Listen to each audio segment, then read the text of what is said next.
নমস্কার বন্ধুরা, সীমাস কিচেনে আপনাদের সবাইকে স্বাগত। আজকে আমি আপনাদের সঙ্গে শেয়ার করব অনুষ্ঠান বাড়ির মতন পাবদা মাছের ঝাল রেসিপি। এই রেসিপির জন্য মাছগুলোকে সবার আগে ধুয়ে একটা প্লেটে নিয়ে নিতে হবে। এবার ছোট চামচের 1 চামচ হলদি পাউডার আর 1 চামচ নুন দিয়ে মাছগুলোকে ভালো মতন মাখিয়ে নিতে হবে।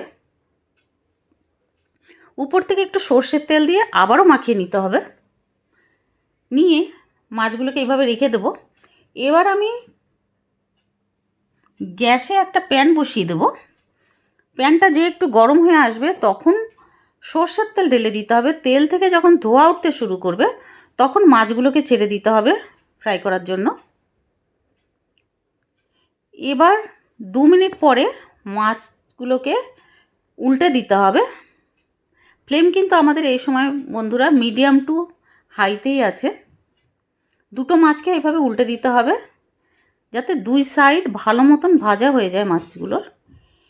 এবার একটা প্লেটে মাছগুলোকে তুলে নিতে হবে। এবার আমাদের একটা মশলা বানিয়ে নিতে হবে। একটা বাটিতে 1 চামচ জিরে, 1 চামচ কালো সর্ষে, 1 চামচ হলুদ সর্ষে নিয়ে ওটাকে একটু ধুয়ে নেব আগে। তারপরে গ্রাইন্ডিং জারে ঢেলে ওটার একটা স্মুথ পেস্ট আমাদের বানিয়ে নিতে হবে। এবার মাছ ভাজার পরে যে তেলটা বেঁচেছিল ওর মধ্যে মিডিয়াম সাইজের একটা কুচনো পেঁয়াজ ঢেলে দিয়েছি। দিয়ে এবার ভালো মতন নাড়াচাড়া করে ফ্রাই করতে হবে। ফ্রাই করতে করতে যখন পেঁয়াজের কালারটা একটু চেঞ্জ হয়ে আসবে তখন দিয়ে দিতে হবে ছোটো চামচের 1/2 চামচ হলদি পাউডার আর 1 চামচ কাশ্মীরি রেড চিলি পাউডার দিয়ে আবারও নাড়াচাড়া করতে হবে। এবার দিয়ে দেব ছোট্ট একটা টমেটো পেস্ট।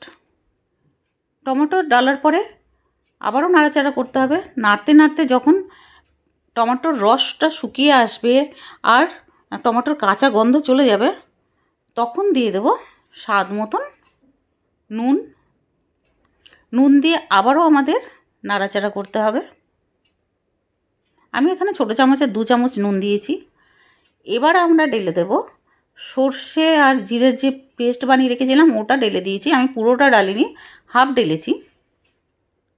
এবার আবারও নাড়াচাড়া করব পেস্ট ডালার পরে।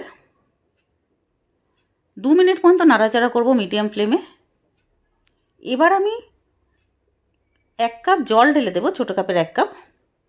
জল ঢালার পরে যখন জলটা ফুটতে শুরু করবে তখন মাছগুলোকে এক এক করে দিয়ে দেব। এবার মাছগুলোকে উল্টে দেবো যাতে দুটো সাইডেই ভালো মতন ঝোল যেতে পারে, মাছ ঝোলের যে রসটা ওটা যেতে পারে। এবার চেরা কাঁচা লঙ্কা 4-5টা দিয়ে দেবো, মাঝখান দিয়ে চিড়ে দেবো। এই পর্যায়ে বন্ধুরা আপনারা ধনেপাতা দিয়ে দিতে পারেন। এবার আমি ঢাকনাটা লাগিয়ে দেবো 2 মিনিটের জন্য। 2 মিনিট পরে গরম গরম এটাকে ভাতের সঙ্গে সার্ভ করুন। খেতে কিন্তু খুব টেস্টি লাগবে।